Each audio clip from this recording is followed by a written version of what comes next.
Imagine an ocean without waves. Imagine a roller coaster that never goes down. Imagine a sunrise that never sets. Difficult to imagine, right? Then why do you expect the stock market to be without any ups and downs? In the short run, market can appear highly volatile.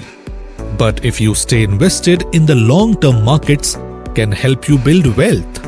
In the last 25 years, the markets have gone through various bear runs such as the dot-com bubble burst, global financial crisis, global weakness and COVID-19.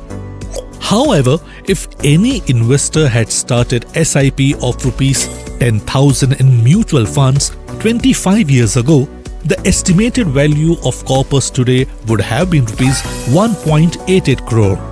And if any investors had invested a lump sum amount of Rs 10 lakh in mutual funds 25 years ago, the estimated value of corpus today would have been Rs 1.95 crore. Growth is never a straight line. It always has its ups and downs.